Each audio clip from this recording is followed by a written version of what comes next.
All right, everybody, welcome back to another Future Focused, where we are living at the intersection of business technology and the human experience. I am looking forward to today's topic, like I often am. But before we get into it, if you are not subscribed to the Substack, I would highly encourage you to do that so that you can get the condensed version of the entire dialogue and some of the biggest takeaways.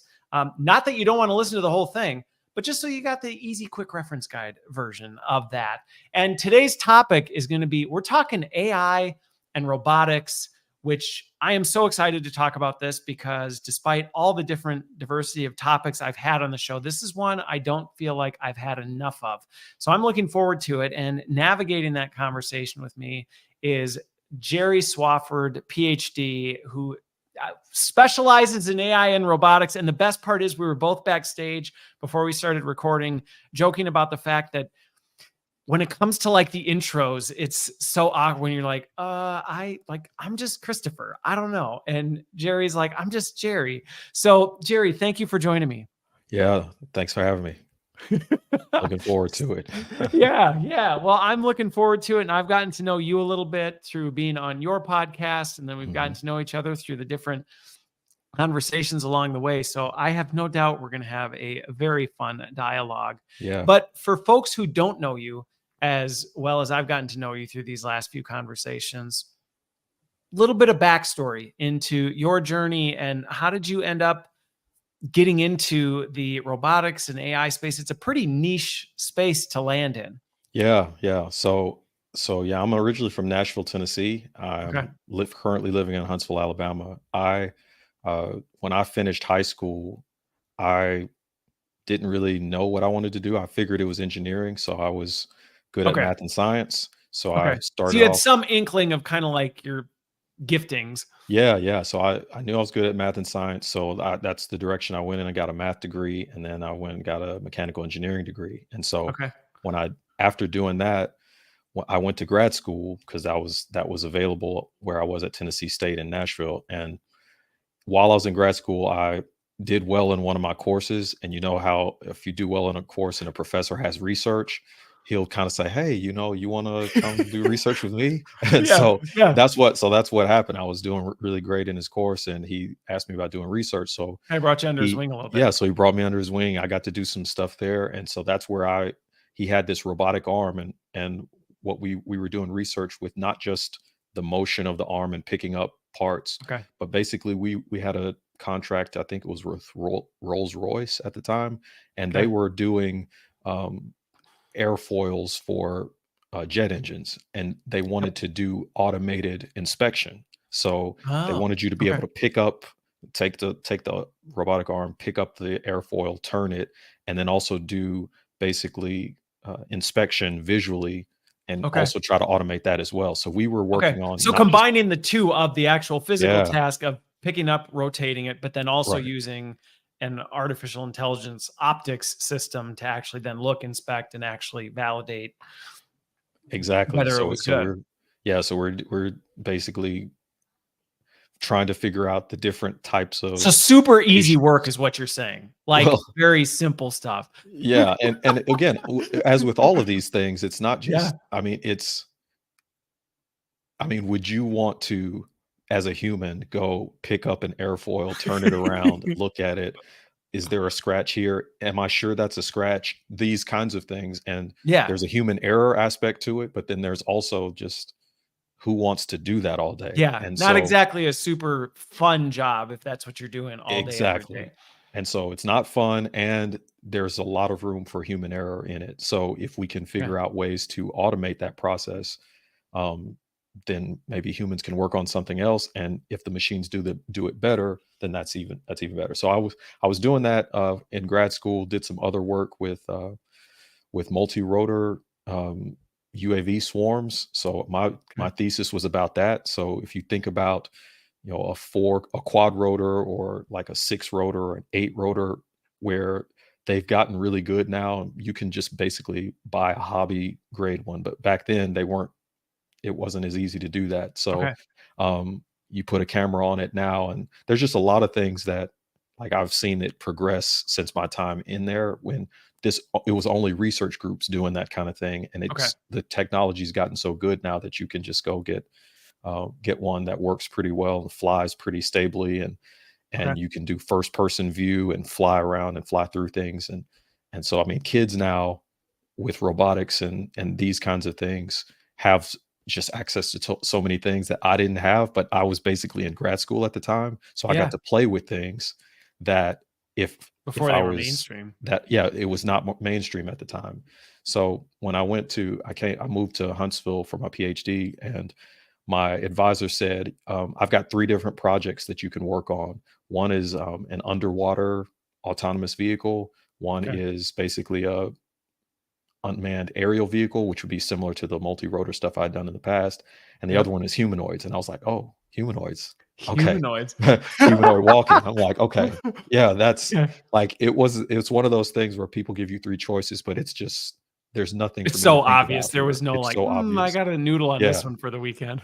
Right. There was no thinking about it. I don't even yeah, I don't think it was I don't think I mulled over it over the weekend. I was like, yeah, humanoids. That's Okay. I've already done unmanned stuff. You know, uh, autonomous submarine type stuff, I guess that would be fun, but all of it's fun. It's all of that automated stuff is fun. I like the idea of artificial intelligence creating controllers, but for me, the humanoid aspect just was like, yes, exactly. Okay. Because when it comes to a PhD, any kind of master's, PhD, any of that kind of thing, you better make sure you actually like Yeah, what you're working on, because if or you it's don't like rough. what you're working on, It's it's gonna be brutal. bad anyway. It's gonna be hard anyway. Yep. Don't get a project that That you have interest in. I yeah, that remember you're just doing like, my grad work, my yeah, yeah. master's thesis. Oh, yeah. It was one of those things where if I had picked a topic that I was on the fence about or didn't really care that much about, I don't think I would have finished the program Yeah. because it was just brutal. Yeah, you're gonna have to it's gonna be a fight either way. Make sure it's something you're interested in, make sure it's something that you can and that's how it was for me. It was tough. We got through it, but yeah, I wanted something that, yes, I wanna do this. I don't mind telling people about it, Okay. and, another thing about grad school, I'm sure you know this as well, people ask when people know you're in grad school, they ask you all the time, "Hey, how's it going in school?" Yeah. And a lot of times it's going terribly. And Yeah. so you've got 2 answers. You've got the answer of, it's okay," and then you've got the Yeah. real answer, which is, "Yeah, I've done, 15 experiments in a row, and none of them have worked, but Yeah. it will work." And so I would tell people that, they would just kinda you could see their faces kinda drop. I was like, "It's gonna work." They're like, "Okay." And so Yeah. you have to believe that. I mean, there's a Yeah. certain level of yeah, I don't know what you would call it. Endurance. There's It's grit. endurance, it's There's real optimism, grit. grit, and because it hasn't been done before, then you have to believe that and Right, because believe there's that no you're gonna do rule something. book, there's no manual that you go, "This is exactly how it's gonna play out." It's like, "Well, I don't know how it's gonna play out. We're Yeah, figuring that out." yeah. It would have helped to we talked before about how you came up with, training programs, at these different corporate places. It would have been Yep. nice to have some kind of training in terms of how I should approach things when I was going into graduate school for Okay. research, because there really wasn't anything like that for me, and I had to figure out a lot of that. But yeah, basically my work was with creating AI based controllers to learn balance and stability Okay. in humanoid robots. And so you would think that that's an easy thing, but Well, that's it's where I was not an gonna easy go thing. next, because these types of things, before we get into that, because I Yeah, actually yeah. wanna spend some time on there, because I think that you might hear, "Oh, balance and stability," and like you said, you might be like, "Oh, like, that's pretty easy, right? Like, I can balance." You're like, Mhm. "Uh-uh." Oh yeah, yeah. It is. So It I'm is not like that. No, it Um, is not. But I'm actually curious, leading up to that, mhm. because you talked about some of the work that you've been doing and, how that built. You've actually been involved in really a lot of the journey of this merging of mechanics and AI, which is a pretty unique space. And I just Right. even think I'm big into drones. And I know my mind has been blown watching how the drones have advanced in terms Yeah. of follow this thing, and it does, and fly through this forest, and it can do whatever, and you're like, Right. now fly home, and it just knows what to do, and you really can't explain how. and you start to take things for granted and just be like, oh yeah, that's just really simple stuff. And it's like, no, it's not. So No. I'm actually really curious how you've seen it advance, because in some ways I feel like we have made ridiculous progress in recent years. And yet sometimes you read the headlines and you think like Skynet's right around the corner, and you're like, Right. well, yeah, like we got a long ways to go. So I'm actually Yeah. curious, before we get into the complexity of kind of that front end part of like, how far have we come? What has that looked like? Yeah, so we've come a long way. So I mean, both in hardware and software. So Okay. to take the drones example, right? When you think about it, I mean, it seems in a lot of these things, what happens is when we figure it out, it seems like we should have known it 50 years ago, but it's not Sure. exactly that simple. If you think about a quad rotor, which would be like four, Yep. basically, think about four different helicopter blades that are spaced Yeah, I equally better be apart. careful, because Right. calling it a drone, the drone community will get really feisty and be like, "It's Right. So I technically a like to quadcopter, Christopher." Like, well, okay, yeah, I Yeah, got it. yeah, I would rather say quadcopter, quadrotor because people start thinking you're talking about dropping bombs on somebody or Yeah, something. yeah, So I'm exactly. not I'm not talking about that. Although they are all it Related. is a drone, yes, but I I try to say unmanned aerial vehicle or something like that just to Okay. there's just so Yeah, much UAV. baggage with that Yep, there term is. that There is. I've just learned to kind of avoid it. In but it is but technically it is that. So with one of those, if you think about the way it works, basically it would be like having an X shape, and if you had a string on each end of the X, that you can pull up two of those rotors to turn in a certain direction, and you could pull up or basically pull on one and let the other one drop, and you could turn in different directions. And so again, from a physics perspective, it's just basically there's thrust on those four sides, and you can change what thrust you're going to do based on the speed of the blades. So Sure. that makes sense, but we've gotten these controllers to where we can pretty much move at will in whatever direction we want. Oh, And it's that insane. is Like, I even think in the early days of me flying quads, Mhm. before there were these artificial systems built into them, Yeah. I mean, you had to really be a pilot in You had to some know what you were regards. doing. You had to know what you Yeah. were doing, because there was no auto hover mode Oh, no, where it just sat. no. No, Like, no, there was not that. I tore many holes in my garage walls. I blew up many blades, as these things when I learned, and you just Yeah. watch these things go Yeah. flying, and you're like, oh, I just fly a helicopter. You just go up and down, and you're like, No, to no. anybody who hasn't done it. Yeah, if you haven't done if you yeah, there's a lot of auto stabilization and a lot of stuff like that right now, and it's nice because that means basically just about anybody can pick one up. Yes. But back then, no, and you mess up and you mess around and your controller gets unpaired from the helicopter and then it just flies away. Like Yep. you don't want that. I lost Yeah, many a helicopter when that right. happened, where you're like, Yeah. well, the wind picked up.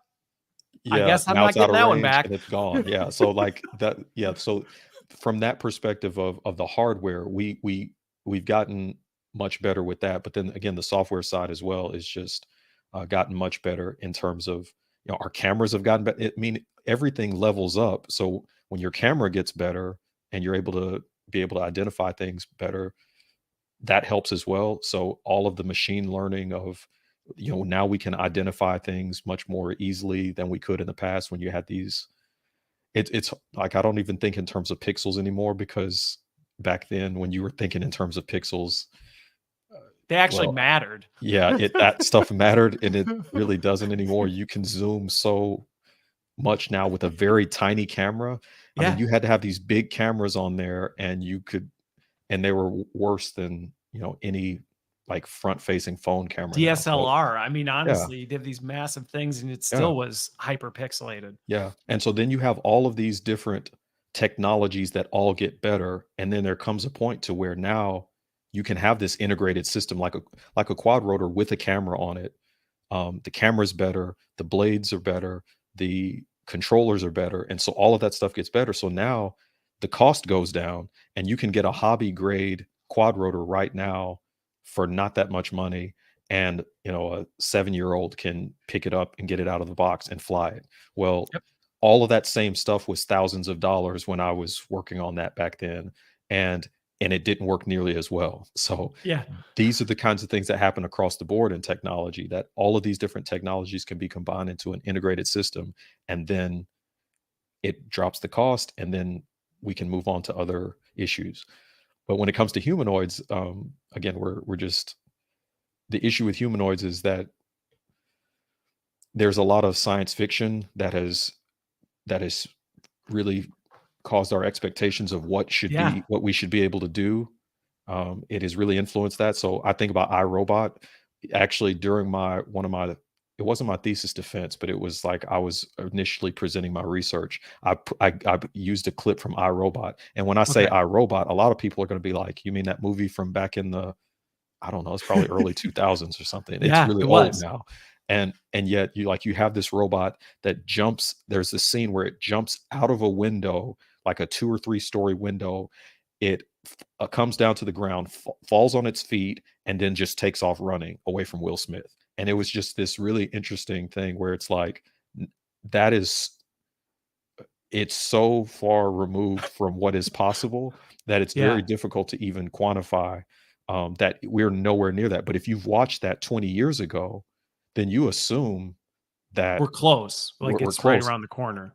And yet, like, if anyone wants to look up like the 2015 DARPA Robotics Challenge finals, this was a competition, or international competition, where you had the best humanoids in the world.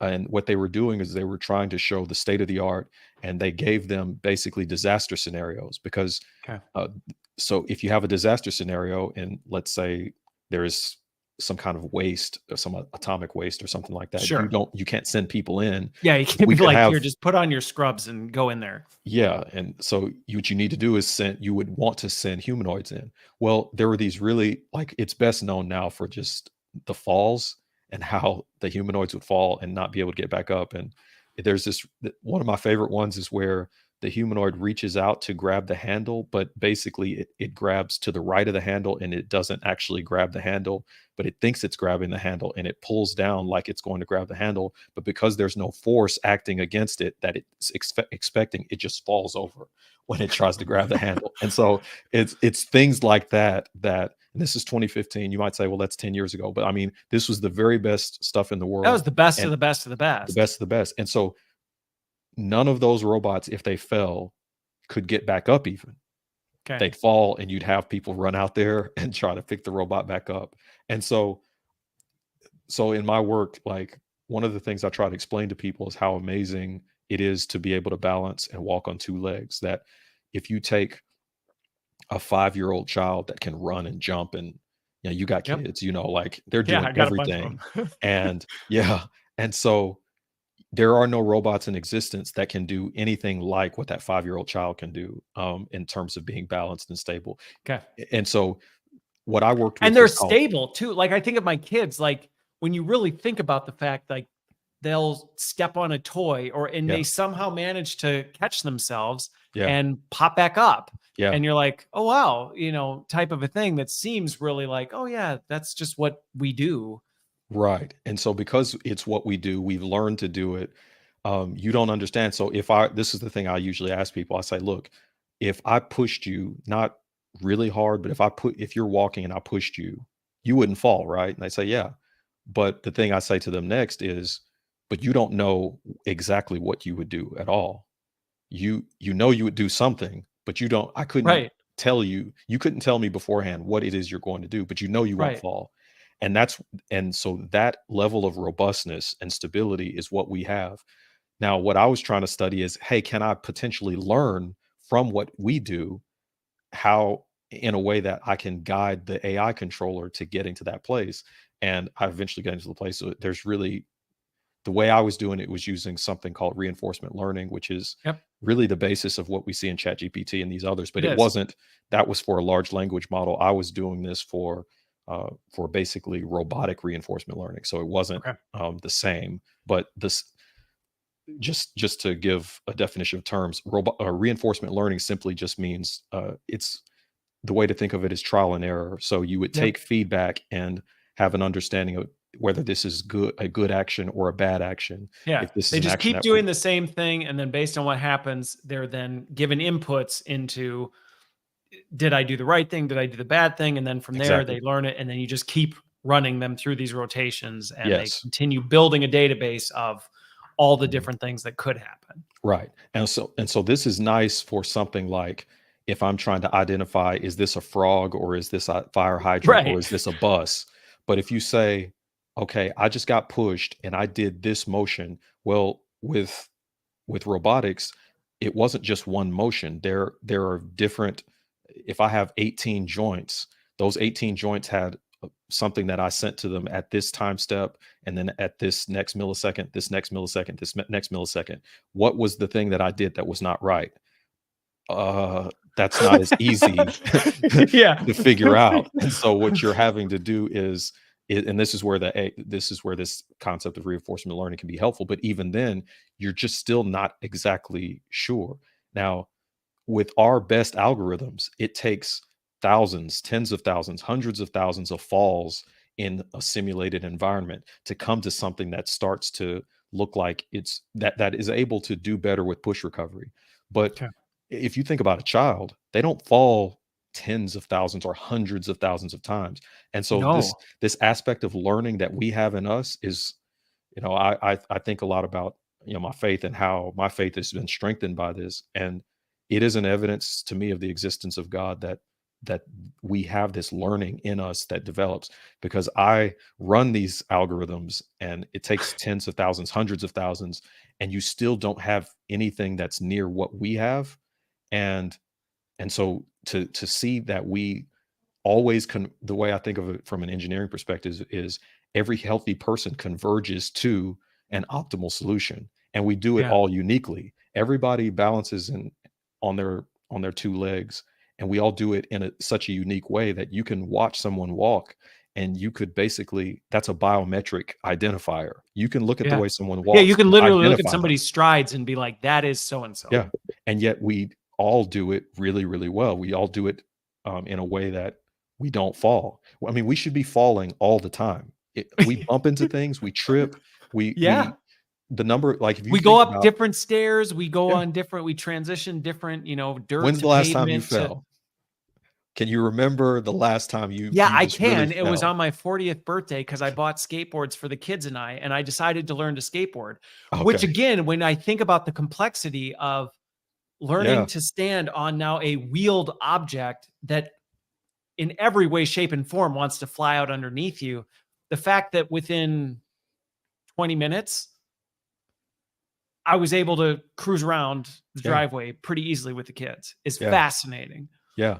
So that, and again, that adds another level of dynamics because you have the rolling of this skateboard and then you're on top of it, and your motion on the skateboard is causing the wheeled object to do what it's doing. So that's, yeah. Right. So And the having to dynamics of that lean are to just, get the board to turn, to get it to yeah. curve. I mean, it's In 20 minutes, you massively, learn that. Like you yes. learn that in 20 minutes. And so, and it wasn't because you fell thousands of times in the 20 minutes. It was No. you you figured it out. So that it's just that's what I was struck with, how amazing that is that we have in us. And so those difficult dynamics, and then we have these bodies and you know, our actual neural networks. I was training artificial neural networks, which is Okay. basically a much simplified version of kind of what we think of when we have neurons in our central nervous system. And so I was that's what I was doing, and it was just, again, it was really tough, Mind and blowing. it just made me appreciate, robotics that much more. And honestly, most of, if you look at Tesla right now, if you look at Figure is a humanoid robotics Yep. Yep. Figure startup AI. right now, and they are all really attempting to do this. They're trying to take Oh, there basically an is end-to-end learning of a neural network. big um, dollars being poured into it. Yes, and so this is because I think there's an understanding that the way I learned control systems was not with AI. So that's what my thesis was on, but with traditional control systems, if you think of this in terms of a robotic arm that's picking up a car part and moving it Sure. around, we are this technology and the theory behind it has been around since the 80s. We have really good understanding of how to have an arm that's bolted to a surface that's not moving, and how that arm can pick up something and go into a very specific position. We know how to do that really well. The Okay. problem with a humanoid robot is that you're carrying your motors. You don't have you don't have something that's fixed, that if I'm bolted Well, to the yeah, with wall, humanoid robots, literally nothing is fixed nothing is because in fixed. And many if the foot regards, slides, do you even know yeah. where you are now? So those kinds of things make it a very difficult problem. And so some people might look at the Optimus bot with Tesla, or Figure's robot, and say, well, it's really walking really slowly. Like, why is it doing that? Well, again, what they're doing is really impressive. I think Figure specifically came Yeah. up with their robot almost from scratch in like a couple of years, not even, Oh, maybe not and their even 2 years. generations, It was it, very it fast. And advanced very quickly. yeah, and so what they're doing is really cool. And so I'm working with a robotic startup. We're in that same arena where we're wanting to develop a humanoid that can do warehouse type labor. And so Okay. um, we are right now not focusing on legs, because you can basically take a differential drive, and basically that's two wheels at the bottom. Think of if you think in terms of like a Segway, where you Okay. see people get on the Segway, it has two wheels. You can turn Yep. in place, you Oh can go yeah. forward, backward. We have basically that as the base, and then we're focusing more on manipulation with hands and arms, Okay. and being able to pick things up and move around like that. And so, but this is the big thing right now in our space as far as robotics. Everybody's trying to figure out how to create that worker that robotic worker that can replace. Um, well, there are a lot of warehouse jobs. People don't want to work those, and there's a lot of labor that companies are looking for. And so this is what Tesla's doing. This is what Figure's doing. Yep. That's what we're working with right now. We're trying to create solutions uh, for these warehouses and these companies that are looking for more labor. But I think you've talked some on your podcast about the fact that there are jobs that are going to be no For longer, sure. and that's for sure going to happen. And so people need to be prepared for that, and be thinking of, this would be good to talk about what it is that we as humans have or do that is not something that would be doable for, or as doable for, an AI. And so Okay. what So is I, it I that want makes to us I want to uniquely dig human? into I want to dig into some of that because I think it Yeah. helps people. Because again, even just landing the plane on kind of like realistically where we are, and I actually am kind of curious in terms of some of the limitations you see. Yeah. Because to your point, I mean, I think back to even like growing up on the Jetsons and watching like Rosie the robot, like Right. went around and cooked food and vacuumed and all this stuff as if it was no big deal. And I'm like, the complexity of even just switching from taking a pan out of the oven to plugging in a vacuum into it's like Right. that is mind blowing. And the few Yeah. people I've had on that are at this intersection of hardware and software, because sometimes I'll talk to people and go, yeah, but look how quick software is advancing. Why is it taking so much longer for robotics to catch up with this? Aren't we just on the Mhm. cusp of this breaking out? And I mean, I'm curious your take on this as we get into some of the limitations, but some of the folks who I've talked to about this, they're like, you are talking about not only multimodal systems, but you are now talking about hardware that, I mean, I just think of the example you said before, like you get pushed.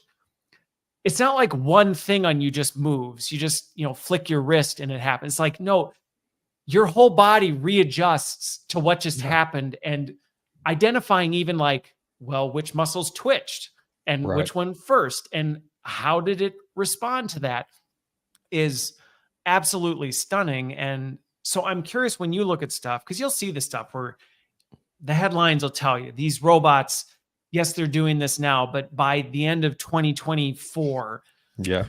we're going to see robots just walking around the hallways, Oh, yeah. taking care of everything.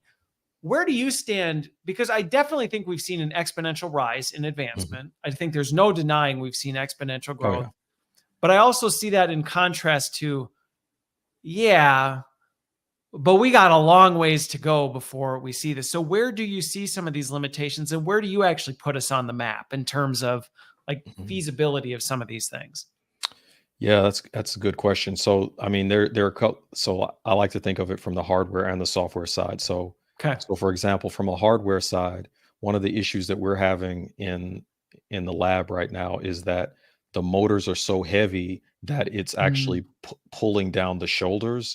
Now, if you pull down the shoulders and everything's not the way you were expecting, or in terms of the spacing of everything, then where you think your hands are here, but they're supposed to be up here, because the motors have pulled things down. So right now, light motors that are anything like the weight and power that we have as in terms of our muscle systems, like there's just nothing there, right? Like it again, motors are heavy. If you think about the robotic arms that pick up car parts and all of that, yeah, those are really heavy. And but if you think about something like a humanoid, you don't necessarily want a humanoid that's really heavy, that's going to be around people. If it turns and Oh, accidentally yeah. hits you, like, Swings its it's arm knocking and you knocks across you the across the room, kills exactly, somebody, right, something and like that, so or that is grabs onto you because it misinterprets you for something else and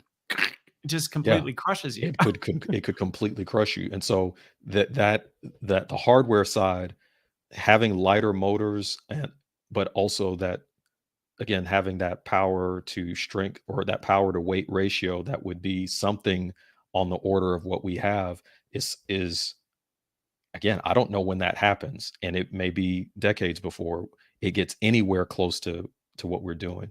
The other thing is that from a software side, one of the things you said about task switching is a really big issue in AI. Yep. Like, how do you switch between putting the pan up and running the vacuum cleaner, and what is the path between those two? And I mean, it's Yeah. interesting. Like, again, if I asked you or your wife, like, how do you? Because ladies are really good with this, with so-called multitasking, but they can go do this thing and still keep in mind that I got to talk to that kid and I got to do this thing over there. Yep. And how do you Oh, do my all of wife's, that? like, amazing at that. Like, she knows where the Yeah, yeah. baby is and what this is going on all at the same time. Right, and so how do we how would you switch between those and not get completely mixed up?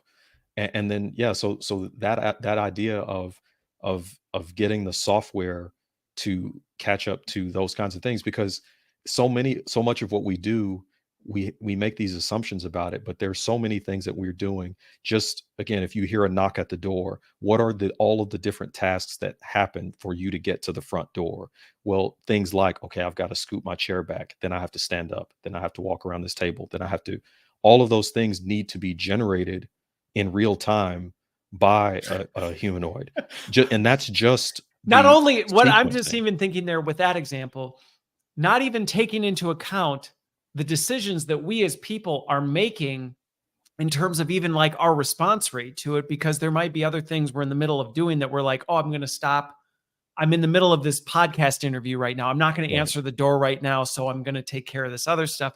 The right. crossover potential that we just inherently do without even thinking. Exactly. Yeah, I mean, what so this is the difficulty about these kinds of problems, is because we take for granted a lot of the things that you cannot take for granted when it comes to this. So No. if it skips that step, then it does something that's completely, if it doesn't see the table or whatever, like, and it just, and then if it trips and falls and then it can't get back up. I mean, all of these kinds of things, all of these complexities come in. So when you look at something like Right. self-driving cars, for instance, this is something that, what do you do? Like, from a, what do you do if something's crossing the street? You can't tell if it's a baby, or you can't tell if it's a dog, I mean, or a good example of what do that you one do? that I Yeah, got a kick out of was yeah, somebody who was like hacked the self-driving cars and literally they put a road cone on the hood and it just the whole thing just like right, it just short circuited because it was like yeah, I don't know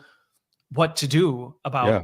this thing that's in front of me and is it actually here? Is it like it just couldn't function. Yeah, and so that I mean, that introduces this a fundamental aspect to this, that we it is artificial intelligence. It's not actual intelligence, and so there are so many things that we take for granted that you can't take for granted if you're going to have these be deployed like humans and do the things that we would be able to do. So thinking through all of that can be exhausting sometimes, and just thinking through, okay, did I are we thinking of everything? And the thing about it is we need to get them to be able to generate their own sequences. And so for me, right now, AI is largely it's so much of it is pattern based and pattern recognition that it's not actually generating with true New things. creativity, new Right. things. It's and so anything that is not like that, I don't know if you've seen like the some of the video AIs are kind of interesting right now. There's this Oh yeah, they viral are. thing where like someone typed in show me gymnastics or something like that, and what it was trying to show was again completely not physics based, because when you think about gymnastics and people flipping or doing something on the balance beam, or these are things that are not very common, and you might have a very small sample size. And so it needs a lot of data. As we talked about the algorithms before, you need a lot of data, you need a lot of failures, and you need a lot of people being able to label what's right and what's wrong, and what uh, in terms of if you're using a reinforcement learning or a learning type approach. And so it's just really, really tough to say where we are.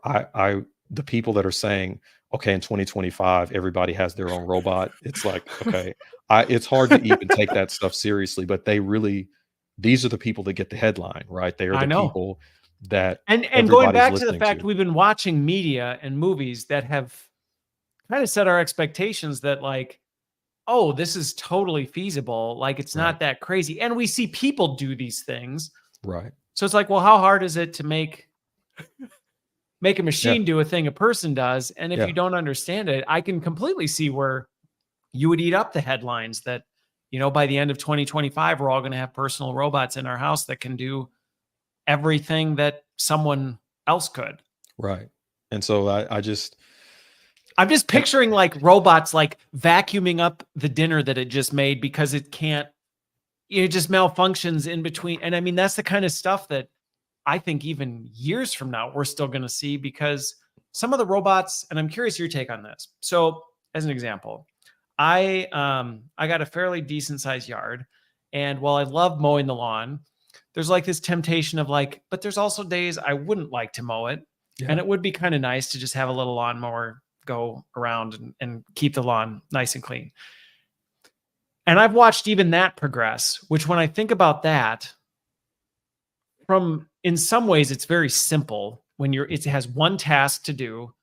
It's trained on a specific set of locations that it needs to do. But I've watched some of the videos of even that, and it's like, yeah, we're nowhere near even something now. And that's a single yeah, modality, but there's so much complexity to even the modality that in that universal task it has to do. Well, what happens when the lawn grade goes up? What happens when you bump into our retaining wall? What happens if my kids run out on the driveway? And yeah, that's still only tasked with doing one thing: cut the right. grass. Yeah. So this is, I mean, this is when people talk about AGI, artificial general intelligence, what they're talking about is an intelligence that would be able to switch between different things. But again, we're saying that most of our AIs are like that, that the best ones do one thing, but even that is really hard to do, particularly when you start talking about something like that, which would be more robotics, where there is mechanics, and then there is this control aspect. So yeah, again, I don't know that AGI is even a real, the way that people think of them as being almost like Yeah. these deity like figures. I know that that is not a possibility, but there are people that are very vocally out here saying that it is not just a possibility, but it's Oh, and an that we're going to get there inevitability. by 2027. Yeah, and so and That's when kind these of the running people narrative right now. and of course, when these people are wrong, I don't know what happens, how they're still able to say these things and make these predictions, but somehow they are. And so it just continues to happen. And so the thing about it is we're going to hit a wall of some kind. I don't know where it is exactly, but there's going to come a place where it is that a lot of the AIs that we're using will be well known. Their technologies, and but we're not going to be able to go past it because of the nature of what we're using. So the other thing about any kind of research is that when one thing works, when one tool works, you tend to, and that's what everybody's paying or funding your research, everybody tends to want to do that. So the hot thing right now is large language models and Yep. anything associated with that. And you've got people in robotics trying to figure out how to use large language models to do robotics type control. And so it's just interesting. And so we are going to exhaust the possibilities of large language models. And you're already beginning to see people do uh, to not try to make them bigger and bigger and bigger, because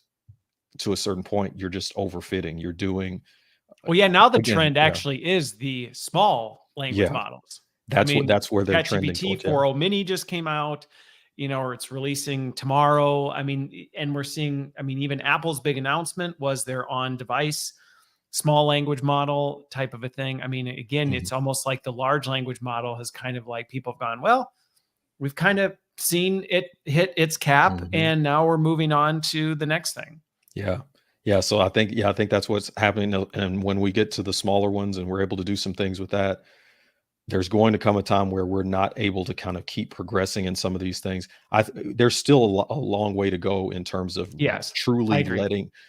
having AI really be spread throughout all of society. There's still a lot there, but that's not the same thing as it actually progressing, doing more and more and more things in a it's going to be applied in more places, but that's not the same as it doing more and more impressive things. And so we're going to fundamentally, because we're squeezing everything we can out of this idea of an artificial neural network. And I think that framework, or in itself, there's only so much you're going to be able to get out of it. And then we need to be thinking of other ways. So I think we talked about this before, the idea of what intelligence actually is and what sentience Yep. actually is. The idea that you can duplicate what we're doing with an artificial neural network seems so obviously not possible to me, but maybe I don't know that everybody understands exactly what an artificial neural network is, but the way to think about it is that you have a series of inputs that you put in, and there are a bunch of mathematical weights,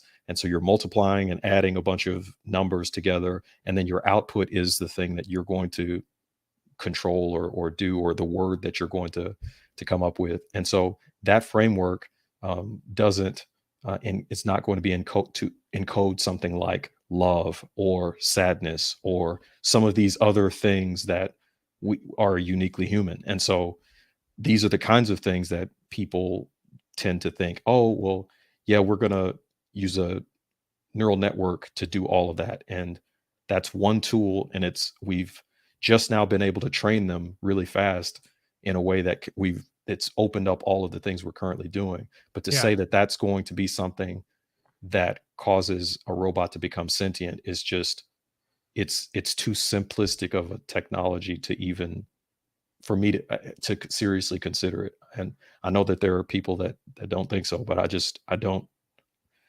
it really is like, mathematically it's, I'm trying to think of a simple way of, I mean, but if you think about y equals ax plus b, like we did this back in, in elementary, well, not in middle school, y equals ax plus b. Yep. If x is your input, a is basically a series of weights, and b are the biases. That's really what a neural network is. Y equals ax plus b. But instead of x being a single value, it can be a matrix or a Infinite. bunch of values. And so then you need your weights to be not just a single value, but a bunch of values.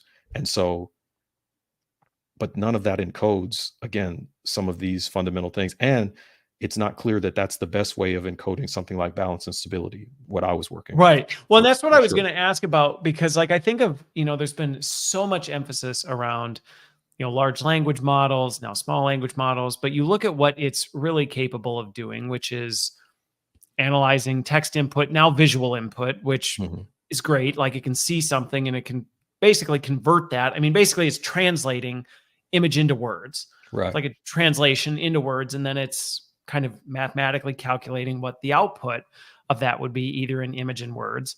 And so when I think about that from a robotics standpoint, like, okay, kind of like visual input, sure, being able to see air quotes things and translate it into words, super powerful, cool. Mhm. Its ability to then communicate. Okay. But even I think about my interactions with large language models, you can still tell there's not a lot of, there's no thought behind No, it. no, It's a regurgitation of its best guess at what it thinks you want it to do. And again, that requires you to tell it what you want it to do. right. Like, you never go to ChatGPT and it's like, hey, were you thinking about doing this thing? And you're like, wow, like I was. Like, what a great idea. How did you know? Yeah. It's responding to that. And so do you anticipate that we're actually going to really to see some of the exponential leaps we see in the robotic space?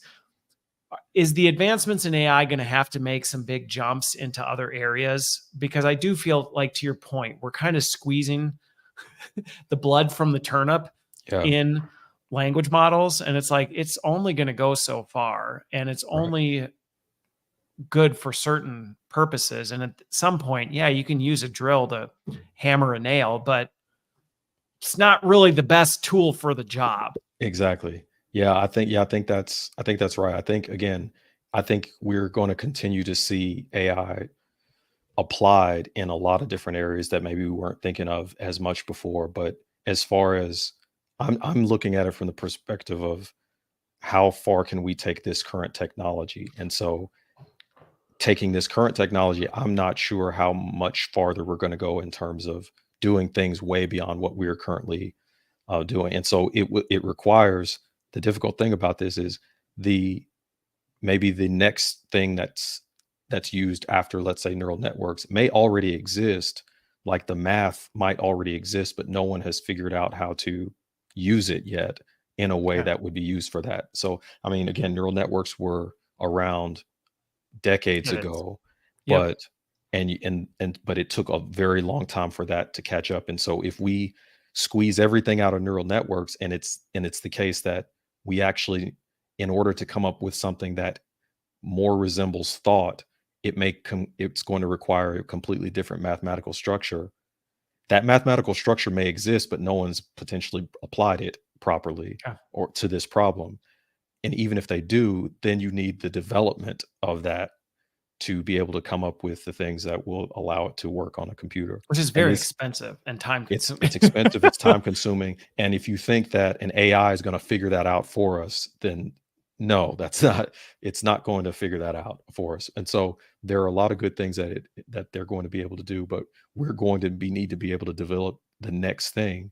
But it's hard to do that when everybody's throwing money at AI, and if you're coming up with something that could potentially be that next thing, it's not clear that that's the case, and or that you could get funded. And that's a big thing with researchers, Well, and isn't finding that that. in some ways where, and it's not unique to the AI field, but you hear about AI winters where, Yeah, this kind of stuff happens where it's like there's this massive advancement.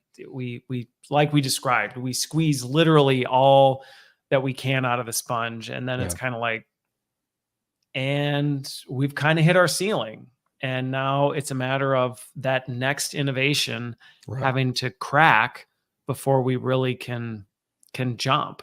Yeah, and so when that happens, I don't know how long it'll be before the next AI winner, but what'll happen is if you start talking about AI, it'll become the thing. Oh, yeah, you're still AI, and nobody, it's not going to be the hot thing anymore.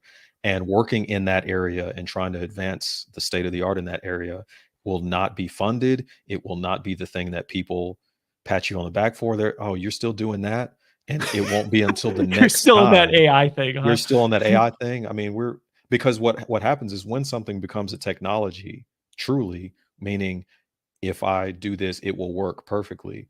We'll tend to not think of it as research anymore. We will take that, and it's just a part of society. So we won't be calling them AIs anymore because No, we won't. it'll be some other name, and AI will be associated with something that It'll be associated with the 2020s. right. And then whenever there are, because one of the things that can bring on an AI winner is if there are some large failures related to it. If Catastrophic. Yeah. someone gets killed by, if a bunch of people get killed by self-driving Yeah. If that cars, example you talked about if earlier, the humanoid yeah, robot in the Mercedes floor right. whack somebody and Yeah. they And die. and then everybody says, "Oh, no, I'm not a part of that, and we're gonna name all of the AI stuff we do, we're gonna call it something else." And then if you're associated with AI, then it's kinda like, yeah, nobody works on that anymore, nobody does that anymore, and it's going to take and you don't know how long that winter is gonna be because some of that winter relies on, okay, does somebody come up with that new mathematical structure?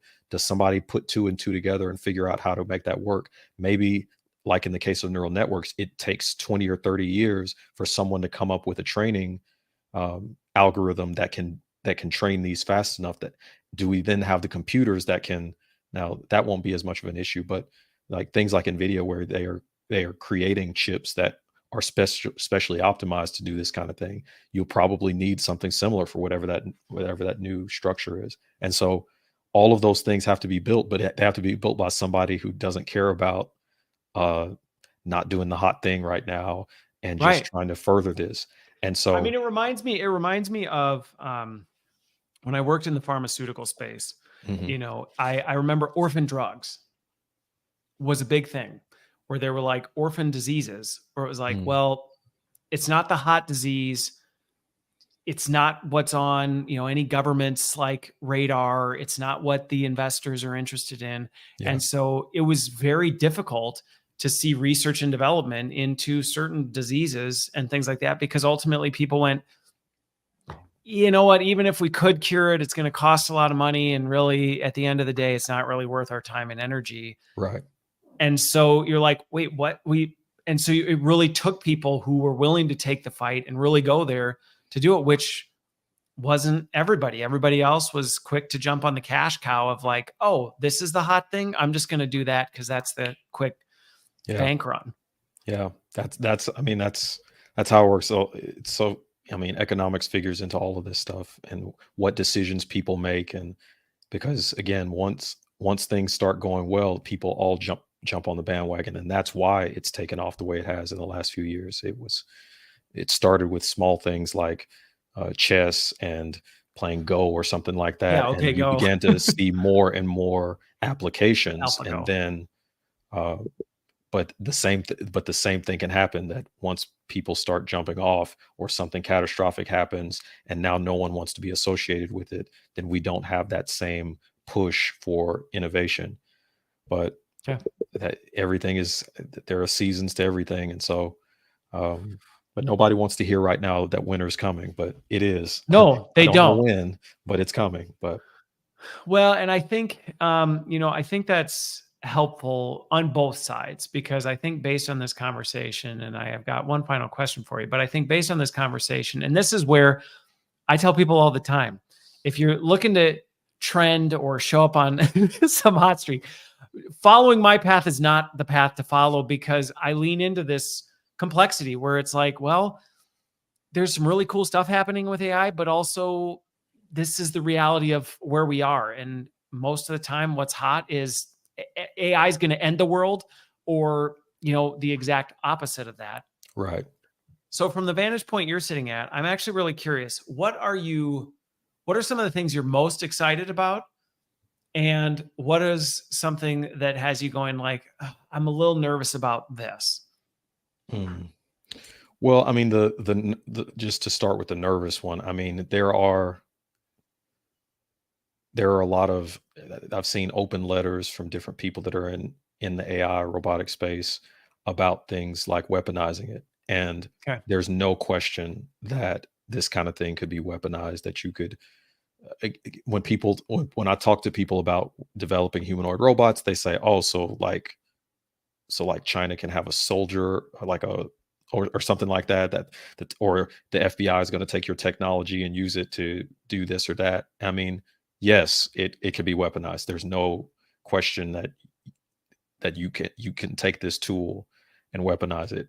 But I guess the flip side of that is what I'm excited about. I mean, it really does free us up to do other things. And I Yeah. think we spend a lot of time working on things that if we could have robots doing them, if we could have our AIs doing them, it would free us up to do other things with our minds and with our time and with our families that we currently are spending so much time doing other things. And so I'm excited about that. That's why, like, I'm working with this. I eventually want to, start something where I can take what I learn about what I've studied about walking and balance, and if you apply that kind of technology to exoskeletons, I think it's possible for people to for us to no longer have people who are not able to walk, for example. I Yeah. think that is the type of thing we can do.